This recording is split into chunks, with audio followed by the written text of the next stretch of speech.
Well, good morning and welcome to Copernicus. My name is Sarah and I'm so happy you're here today. For those of you who don't know, Copernicus is a Bible study. We meet on Sunday mornings, 10 a.m. Eastern Standard Time for about an hour. So anytime you can catch us, whether it's live or on replay, we love to have you. We focus on two things here. One is to help you read and understand your Bible. The other is to introduce you to Jesus of the Bible. So anytime you can join us, we're thrilled you're here. Okay, y'all, last week we started a 4-week series on the book of Ecclesiastes. And I want to know, what did you think about it? We kind of started laying out the groundwork and all of that. And now we're going to drill a little deeper and see what we can learn. So I'm thrilled you're here. Let me know that you're here in the comments, and we're going to turn it over to Tim. Thank you, Sarah, and good morning. Welcome back to Copernicus. We are back in Ecclesiastes, hug and smoke. We are trying to find something solid to stand on in a world that's made of vapors. And so last week, we started in this curious book. It's very strange, but it makes us ask questions like, why? So we determined that either life has meaning or it doesn't. If it does have meaning, it should go a certain way, or at least it seems that seems right. And if it doesn't have any meaning, then does anything I do really matter? Alternatively, if there is no meaning inherent in the system, maybe I should be making meaning of my own. Maybe it's through work, pleasure, political maneuvering, social work, relationships, religion, whatever. Maybe that's where I find my meaning and purpose. And so we looked last week at 3 things: nature, wisdom, and pleasure. Nature showed us that we are vapors. Wisdom and pleasure turned out to be vapors themselves, as good as they were. Now, the very first verse of the book starts off this way. Actually, this is the second verse of the book. It says, "Meaningless, meaningless, says the teacher. Utterly meaningless. Everything is meaningless." And we learned that all of these things, nature, pleasure, wisdom, they all provided something that was substantial, but something that they also demonstrated something that was temporary and fleeting. And so they either they demonstrated that we are temporary and fleeting, or that the other thing that we're chasing is temporary and fleeting. And so it may be real, it may be desirable, but it's not something that can be chased down and held on to. And we learned this word, hevel. Hevel means vapor. And so it's the idea that something is real and substantive, but it can't be grasped. So either that means it can't be held in your hand, or it can't be understood once you get to it. And so if someone were able to grasp smoke, what would they have to show for it? Nothing, right? And smoke is real and substantive, but it's impossible to grab a hold of. And so this week, we're going to see where we ended up last week. We sort of teased out the idea that's popular in our world is that the only thing we can live for is right now. You know, you got to live in the moment, got to be mindful of the present, and so that's how we find meaning in our world. So today, the teacher is going to explore this. Now, I'm going to tell you, you're not going to see it at first because he doesn't approach it the way we would. It's because he doesn't live in the 21st century. So just kind of hang in there, and you'll see where it's going. It's Ecclesiastes 2, verse 12. "Then I turned my thoughts to consider wisdom and also madness and folly. What more can the king's successor do than what he's already done?" So he's not using, he's using wisdom, but the idea is not about using wisdom. It's about considering wisdom, madness, and folly. I'm gonna look at those and see how they work. Okay, and so he's done everything else he can do. This is like his last resort. It's not, but that's what he's thinking. So I saw that wisdom is obviously better than folly, just as light is better than darkness. Okay, that's exactly what you expect out of a Bible verse, right? Right, but keep reading. It says, "The wise have eyes in their heads, while the fool walks in darkness. But I came to realize the same fate overtakes them both." Now, what does this mean? So the teacher is sad about the fact that the wise man obviously is making better choices than the foolish man. But in the end, neither one fares any better. The wise man doesn't fare any better than the foolish man, right? So is wisdom really better than foolishness in the end? That's a troubling statement, right? Keep reading. "Then I said to myself, well, the fate of the fool will overtake me also." That's death. He says, "What do I do? What then do I gain by being wise?" I said to myself, well, this is meaningless. Now, remember, this is hevel. Now, here he's saying, not that I can't grab a hold of it with my hands. I can't grab a hold of it with my mind. This is confusing. This is a conundrum. I don't understand why something better doesn't happen to the wise man than the foolish man, okay? That doesn't make any sense. And for most of us, we would agree, like, oh, that doesn't make any sense, right? Here we go. For the wise, like the fool, will not be long remembered. We learned that last week. The days have already come when both have been forgotten. Like the fool, the wise too must die. So neither one's going to be remembered in the end. Remember last week we talked about this generation can't remember the last generation, the next generation won't remember us, right? Remember all that? The same applies to those living now, and right now, it doesn't matter if they're foolish or wise, the day will come when neither one of them will be remembered. Okay? So no matter what they do right the moment, it's not going to last. It's a vapor, right? So I hated life because the work that is done under the sun was grievous to me. All of it's meaningless, a chasing after the wind. So the teacher went from enjoying the moments in life and being very successful to hating it. He had the life that most people wanted, but he despised it because it was fleeting and it wouldn't last and nobody would remember it. And nothing he did now or ever is going to mean much of anything. It's a puzzle that he couldn't solve. It was hevel. It's like, he's like, I'm trying to understand it, but no matter how close I get to, I can't grab a hold of it with my brain, right? Keep the reading. I hated all the things I had toiled for under the sun, because I must leave them to the one that comes after me. Now, at first, this sounds really selfish. Don't you want to leave everything to your children? But watch how he's going with this.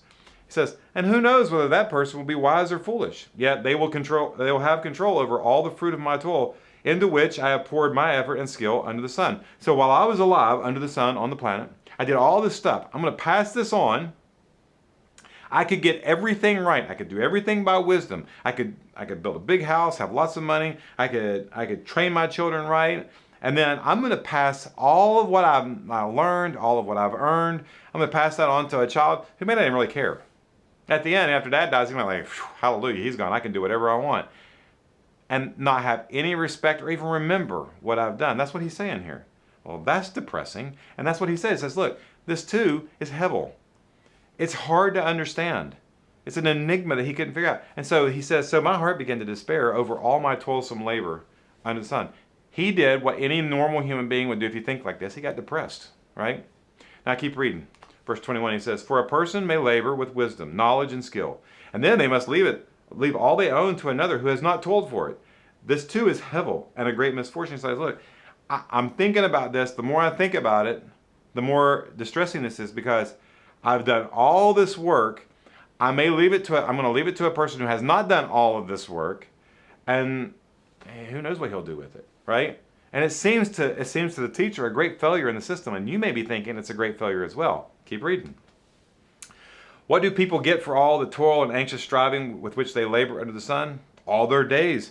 Their work is grief and pain. Even at night, their minds do not rest. This too is hevel, right? Now, just think about this. He's like, the truth is, all of the success and wealth is a problem long before the person who has it dies. And here's why. Because even while they're alive, they're stressed about it. So just think about how silly this is to the teacher. He said, this is a puzzle. You're worrying about the thing you've been chasing that you can't catch. You see the problem? And then after you die, all the stuff you've been chasing, you're going to leave that to somebody else. He doesn't really care, or may not care. And that is hevel. That is a conundrum. It's a puzzle that he can't make sense out of. A person can do nothing better. He concludes, a person can do nothing better than to eat and drink and find satisfaction in their own toil. This too I see is from the hand of God. For without him, who can eat or find enjoyment? So here's what the teacher says. He says, look, at least I can enjoy the moments. You see this? See how he's come to this point? At least I'm going to eat. I'm going to drink. I'm going to enjoy what I've earned. I'm going to do the best I can with what I got. After all, God invented food and fun, right? That was his idea. And so I'm just going to do the best I can to enjoy that, to live in the moment. Sounds good, right? To the person who pleases him, God gives wisdom, knowledge, and happiness. But to the sinner, he gives the task of gathering and storing up wealth to hand it over to the one who pleases God. Now, this is a weird verse. It is. There's no way around it. At first glance, this seems like this is how it should be. And the teacher says this is how it should be. People who obey God, they should get. People who disobey God shouldn't. They should lose, right? The teacher thinks this is the way it should be. Now let me ask you a question before we read the next verse. Is this the way it is? No. No, it's not. I mean, it's just not. Okay? He says this too is hevel, chasing after it. It doesn't always happen this way. This is the way it should be. This way, it would be nice if my whole life was filled with these moments and these moments meant something, but they don't. They're chasing after the wind too. I keep looking for meaning in these little bitty tiny bits of moment, and there isn't any. I keep trying to figure out the puzzle, and I can't. And it's all going to go away. I'm going to be forgotten. And the single moments that I found meaning in, there's no meaning in them. They don't have any lasting value. God gives, God takes, and a person's life is not the sum of all his worth. So living in the moment for the teacher is like chasing the wind. You'll never catch what you're chasing. Well, that's terrible. So now the teacher's going to turn his attention to time. Okay? Now, so far everything the teacher has tried to catch has left him empty-handed in the end. Now the teacher's going to think about time, he's going to explore time, and maybe he can find something solid to grasp in time. Now, this chapter will sound extremely familiar to most of you. And here's why. You may not know who these people are, but you know this song, Turn, Turn, Turn, right? You heard this. If you listen to an oldie station, for my Gen X and Z friends, then you'll hear this every once in a while. This song comes right out of Ecclesiastes 3, which is what we're getting ready to read. There's also this book by John Grisham. It's also a movie, A Time to Kill. It's a great book, by the way. I really enjoyed it. Movie wasn't too bad either. Now that you have my assessment of these things, you can be happy, right? But these songs and this book, they come right out of Ecclesiastes chapter 3.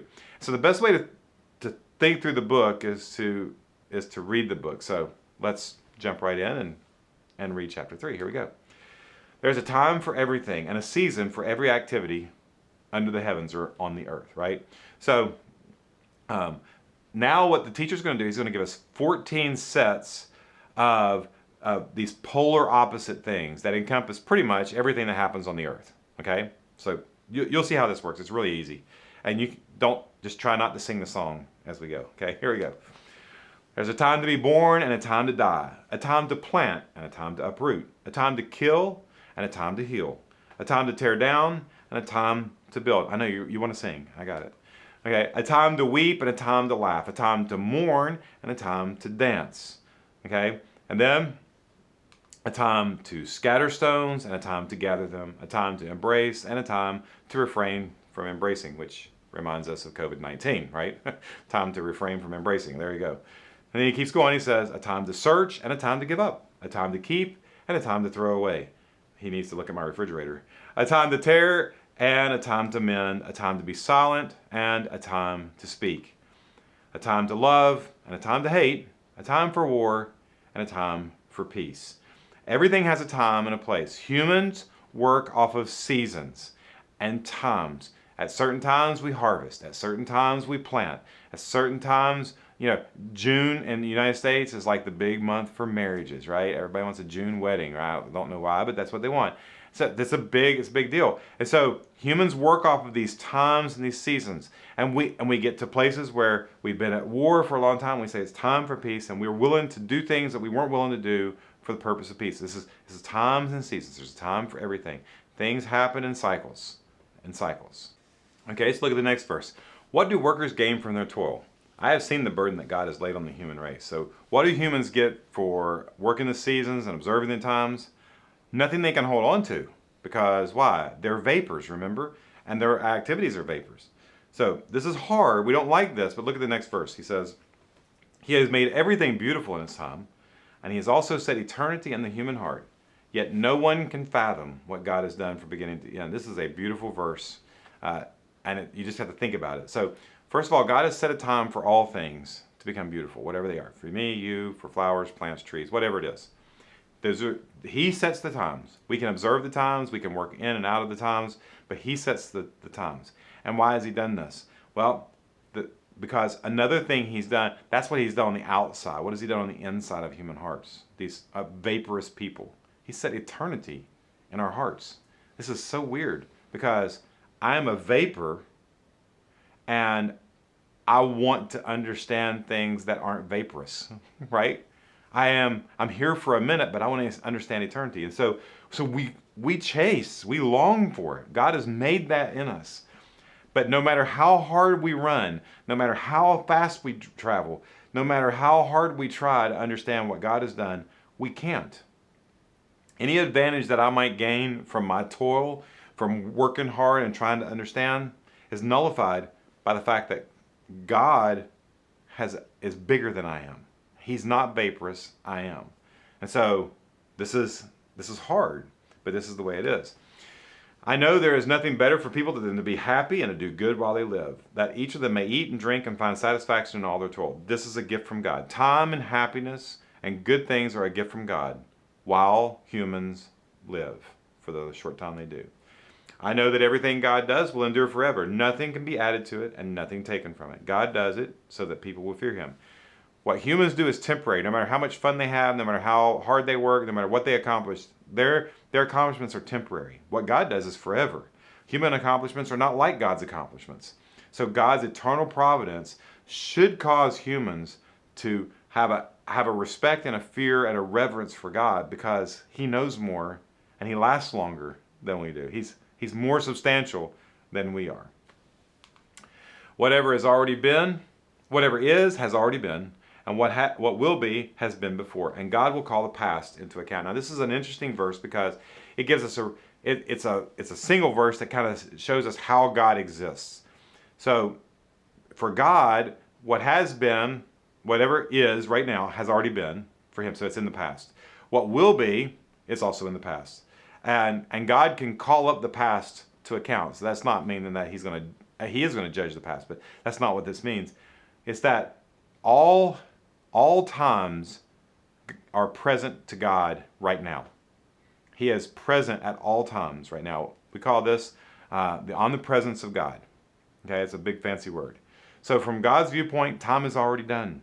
He's been, he is, has been, and is in every point in time. We live in a teeny tiny little spot on the timeline. God lives in all of them. He is always available. So time is a bust, because I'm this big, and time and God are bigger. And so time does not, I'm not going to be able to chase it down and grab it. So what about me? What if time offers no answers? Perhaps I should look within myself. We should look within ourselves for meaning and purpose. What happens if I focus on myself, on my inside work, or whatever, for meaning? Well, that's a good question, and the teacher's going to explore that. So let's see what he says. And I saw something else under the sun. So on the earth, this is all on the earth. In the place of judgment, wickedness was there, and in the place of justice, wickedness was there. We've seen this before, right? The places where justice and right judgment should be happening, there are wicked people involved in this whole thing, and they're not doing the right thing. And then he's not talking about a place or a country. He's talking about every place under the sun, on the whole planet. This is not one people group versus another. This is all of them. He's like, this is what and that's what he says, because I said to myself, God will bring into judgment both the righteous and the wicked, for there will be a time for every activity, a time to judge every deed. So he's like, I know how time works, all right? I know how God works. So he's confident that God's going to do the right thing for both the righteous and the wicked. Every deed will be judged. No one will get away with anything. That's great news, right? Okay? So I said to myself, as for human, God tests them so they may see that they are like the animals. What? What is this? Humans are like animals? That's not, you don't see that in the Bible very often. What does he mean? Well, so God's going to test humans to show them that they are like animals. What does that mean? Here's what it means. Surely the fate of humans is like that of all animals. The same fate awaits them both. As one dies, so dies the other. Okay, so first of all, humans and animals are not the same. Okay, we're clearly different. I have opposable thumbs. My dog doesn't, right? That's different. So from the writer's viewpoint, though, he is an Old Testament believer, an Old Testament writer. He believes that God created humans in the image of God, not animals, okay? But here's the thing. Animals and humans both do the same thing. They die. And this is what he says. All have the same breath. Humans have no advantage over animals. Everything is hevel. So humans and animals breathe the same breath. So in this respect, breathing, living, and dying, humans have no real advantage over animals. I mean, opposable thumbs is nice. But the writer thinks that this is weird, that this is an enigma too. And why? Because he knows that humanity was created in God's image, animals weren't. Why should their fates be the same? Why shouldn't animals and humans have different ways of living on the earth? He's not done. All go to the same place, all come from dust, and to dust all return. Who knows if the human spirit rises upward and if the spirit of the animal goes down into the earth? He's like, look, I can see their body turn to dust, but I can't see what happens to their spirit. Does the animals go down and the humans go up? Is that where the difference is? He doesn't know. From the outside, we don't know what happens to animals or humans after they die. We need somebody to tell us that, but it ain't going to be the dead ones. They're not telling us, right? Because they're dead, right? He says, so I saw that there's nothing better for a person than to enjoy their work because it's their lot. For who can bring them to see what will happen after them? So it seems that there's much we don't know about life after death, so we have little control over what happens while we're alive. So the best option is just make ourselves as comfortable as possible. I mean, that just makes sense. That's in the Bible. That's good news, right? Until you read the next verse. Again, I looked and I saw the oppression that was taking place under the sun. Again, this is not oppression in one country or to one people group. This is all the oppression that happens in all the world. This is how the world is. So he was going to just sit back, relax, make himself as comfortable as possible. Now he looks around and he's like, well, stink. I see oppression and it's taking place all over the world. He said, I saw the tears of the oppressed and that they have no comforter. Power was on the side of their oppressors and they have no comforter, right? So you have the oppressed and the oppressor and neither one of them have friends. This is terrible, right? He's not done. He says, and I declared that the dead who had already died are happier than the living who are still alive. He said, look, if you're dead, be happy about that because you don't have to watch all this craziness, all this wickedness, all this oppression. You don't have to watch all these friendless people doing what they do. They're not, the dead people are happier because they're not worried about this stuff. They don't have to view it anymore. And if you think that's good, better than both is the one who has never been born, who has never seen evil that is done under the sun. So the dead are happier. People who have never been born, they haven't made because they haven't had to see any of this. They haven't had to deal with any. They don't have to make decisions or try to figure it out. Why is it unfair? They'll never have that question. And I saw that all the toil and all the achievement spring from one person's envy of another. This too is meaningless, a chasing after the wind. And so here's what you've got. You've got people who lord it over the people who have not, and then the people who have not envying those who have it. So you have, the top 1%, they're evil. And then you have the 99% who wish they were like the top 1%. You see how this works? It's like, it's a never-ending cycle. Both are continually trying to get what the other person has. They're both self-centered, and they're both miserable. And this is hard to understand. It is hevel. It is a puzzle. Why is it like this? You would think that the people on the bottom wouldn't want to be like the people on the top. You would think the people on the top wouldn't want what the people on the bottom have because they already have enough. But that's not the way it works. It's a puzzle. And he's not done. He says, look, fools fold their hands and ruin themselves. Better one handful with tranquility and two handfuls with toil and chasing after the wind. Laziness can make you poor and hungry. But chasing after things so hard that will make you rich and everything, but give you no peace, isn't any better. The better for both parties is some peace, some tranquility, something they could grasp that would give them peace. And what the writer's saying is like, look, living for yourself to get what you can get is chasing after the wind. It will never satisfy you. He's not done. He says, again, I saw something hevel under the sun. There was a man all alone, and he had neither son nor brother. So the teacher's going to expand on this concept. He says, look, you think that doing everything for yourself is working. Look at this guy. He has no brother, no son, nobody. It's just him. Okay? There was no end to his toil, yet his eyes were not content with his wealth. For whom am I toiling, he asked, and why am I depriving myself of enjoyment? And so what is this guy? He's working really hard, and he's not satisfied with where he's at. He wants some more. You know what he is? He's a workaholic. And who's he doing it for? Himself, right? He's depriving himself of relaxation and stuff because he wants more for him. This too is meaningless. It's a miserable business. Okay, why the guy works so hard? For what? For himself. It doesn't end up being fulfilling. He says, look, two are better than one because they have a good return for their labor. He says, look, self is a thing that you can chase all your life. You'll never catch it. Other people deserve our attention, and community is good for everyone. He says this, if either of them falls down, one can help the other up. But pity anyone who falls and has no one to help them up.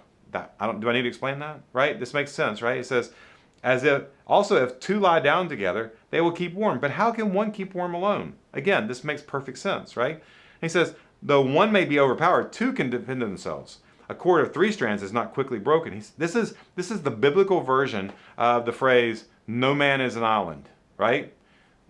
Self is a lonely, dead end. And the teacher's like, this is a waste of time trying to live for just me. He says this, better a poor but wise youth than an old but foolish king who no longer knows how to heed a warning. Now, he tells a story over the next 3 verses about a young man who comes from nowhere. He's not anybody important, but he ends up being the successor of this wise king, right? And so when he becomes the successor, all the people in the land are like, wow, this is a great story. You know, he pulled himself up by his bootstraps. He became the king, right? And all the people are like, well, you know, right? And they're cheering. But then in generations later, nobody looks back on that young man as a wise king. They don't see the story the same way. And so this is what he says about this, because this too is meaningless. It's hevel. It's a chasing after the wind. If all of this confusion happens, it happens all the time, and any time that you're looking out for only yourself, you're chasing something you can never, ever catch. Now, so far, the teacher has looked at nature, wisdom, pleasure, living for the now, time, and self. And all of these things are real and substantive, but none of them offer anything that can be caught by chasing it. They leave us all with hard questions and empty hands. So, the next thing the teacher's going to look at is religion. What about religion? Surely, if it's in the Bible, religion is going to have something to offer in the way of answers and meaning, right? Well, next week the teacher will lead us and to an exploration of religion to see if that brings us any meaning, any hope, something we can grasp. Think you know how it's going to turn out? You might be surprised. We'll find that out next week. So, how's the teacher making you feel? Is this depressing? It is a little depressing, isn't it? Or does it start, do you start to feel at least a little bit validated because you've been thinking some of this stuff all your life, and you say, the world is confusing. Life does feel like I'm chasing after the wind. Are you surprised that the Bible actually confirms and validates those feelings? This is the wisest man in the world, and he's saying the same thing that you and I are. We're not probably I'm not the wisest person. You might be, but I'm not the wisest person in the world. But I've thought this before. I'm like, why am I spinning my wheels, right? If you're surprised that the Bible confirms these kinds of feelings, you shouldn't be. That's why we read it, because God understands what we're going through.